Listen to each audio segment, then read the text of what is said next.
What is happening, what is good on your absolute bunch of legends. So what I'm going to do in this video is I'm going to show you how to create clouds in Blender, or a cloud. Then you can create multiple clouds, but it is an easy way to create clouds. So let's jump into the video and let's get started. So first thing I'm going to do is I'm going to just delete my camera, or actually I'll just keep it, but I'm just going to go to X, Z actually, and just move it out the way. Okay, now let's get started. Then first thing you want to do is go Shift A, Mesh, and look for a meta ball and get a ball. Okay, and then if I go to my camera, we've got this.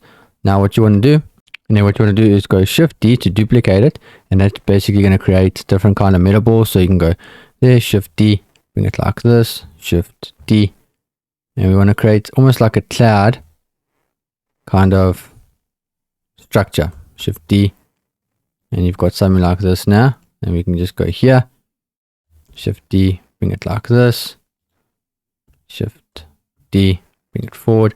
So now we've got something looking like this. It kind of looks like a cloud. It doesn't have to be perfect. And then what you want to do is you want to select your whole object. So go like this and press Ctrl A, and you want to select Visual Geometry to Mesh. Then what you want to do is go Shift A and look for a volume and add an empty volume. And then you want to make sure you select it, go to modifiers, click there, and look for a mesh to volume. So mesh to volume, click there. And then what you want to do is you want to select your object. So your meta ball, boom. And now if you hide this, boom, you can see it kind of resembles a bit of a cloud. You can see there, it's not perfect yet, but you'll see it looks quite nice. Also just make sure that you hide your camera as well when you want to render, otherwise it's going to not look as good. And then you want to change your voxel amount, maybe make it like 132. And then you want to select another one and go volume displace modifier. And then select new. And then you want to select here and you want to go to clouds. Boom. Get something like maybe 0.85.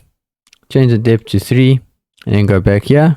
And you can see if you play with the strength, you'll see what will happen. It changes your cloud. So maybe go like 2.5. And it gives you something like this now. So it's like kind of fluffy clouds.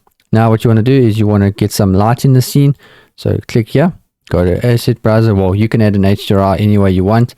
I'm just going to use Polyhaven, and then I'm going to click here, and you've got this now. So it's obviously too sharp.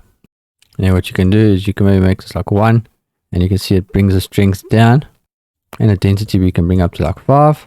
And you can see what happens there. It makes it obviously too thick. So let's go with something like maybe 2. And that looks a bit better. So it's got a cloud. Obviously looks pretty nice. Maybe go with like 1.5. You might need to just adjust it until you find something that you like. And like I said, if you want to render, just make sure that you uncheck those. But if you click here, and it is pretty much that easy. So you can see HDRI will affect how your cloud looks. So if I select something like that, it will change the color. If I do that, it will change it like that. But I think it looks pretty good. You can obviously then play with your density, maybe make it a little bit less. So yeah, it is really that easy to create clouds. You could call this candy floss as well if you really wanted to. But yeah, this is the easiest way to create clouds in Blender. So I hope you enjoyed the video. Make sure you hit the subscribe button, and I'll see you in the next video. Feel free to check out the Patreon. Peace.